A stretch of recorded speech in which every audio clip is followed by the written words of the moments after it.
Government bonds. Lending your money to the government seems scary, but is it really? Hello, I'm Christian with Finance Forwards, a group aiming you to help understand finance and help you use it for college. And this is our video on government bonds. Government bonds are where the government wants to raise money, so they ask people to buy their bonds. For example, during World War II, the US government issued war bonds to finance military expenses.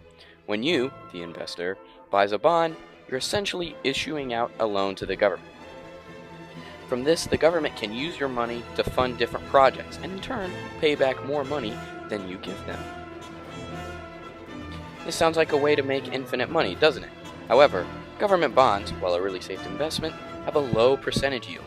And to help visualize this, if I were to buy $1,000 worth of the 10-year US Treasury US bonds, I would earn around $43.30 annually because the present interest rate, also known as the coupon rate, is 4.33%. Over 10 years, I would receive $433 in interest plus my original $1,000 when the bond matures. This gaining $433 in 10 years is just not that much. And in comparison to stocks, the average annual return of stock market historically has been around 7 to 10%, meaning that an investment of $1,000 in stocks could potentially grow to $1,967 to $2,593 over the same 10-year period, though with significantly more risk involved. So why would you want to invest in government bonds if the return is so low? Well, to start, government bonds are safe, easy, and a predictable way to make money with very little risk. These bonds have the full faith of the government. Government bonds will also typically be stable in value during inflation, as the government will issue inflation-protected bonds, like the US Treasury Inflation-Protected Securities, or TIPS, which adjust for inflation over time. Even though we have been talking about bonds in terms of the government, companies can also have bonds too.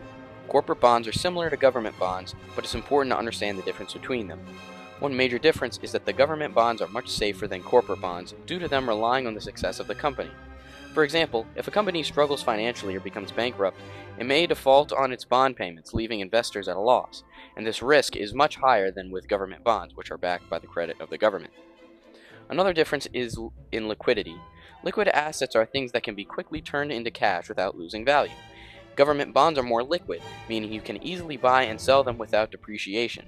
This is more advantageous over corporate bonds because corporate bonds are less liquid and therefore will be worse to sell than the government bonds. A major difference between government bonds and corporate bonds is how they are taxed. Government bonds can be exempt from taxes on a federal, state, or local levels, and an example of this would be a municipal bond distributed by the New York Metropolitan Transportation Authority, or MTA, to fund public transport improvements, which may be exempt from federal and New York state taxes for residents of New York. This contrasts with corporate bonds, which are usually fully taxable. Major advantage of corporate bonds, however, is that they offer higher return rates. You'll get more money out of corporate bonds than you will government bonds, but it's still important to remember the downsides of corporate bonds and how a higher yield shouldn't be your only reason for using them. So, how can this help you with funding college? Well, it doesn't necessarily fund college right away. This is because government bonds are mainly kept for 20 to 30 years, so you can get all the money. However, government bonds and bonds in general are some of the safest ways to invest and grow your money over a very long period of time, and should be something that young people should keep in mind. When buying government bonds, specifically make sure you do some research on your specific country. For example, for the United States, I would go to the US Treasury's website and see if they are selling any bonds. So for this to help you with college, it will most likely help you to take a portion off of student loans if you invest early. Unfortunately, though, it's unlikely that you will receive much benefit for college using bonds because of their very low return rate. Thank you for watching. Make sure to like and subscribe for more tips on finance and funding for college. Watch our instructional videos on YouTube or refer to financial resources that explain the fundamentals of government bonds if you want to learn more about them and how they may be included into your investing strategy. Putting money for your college future doesn't have to be difficult.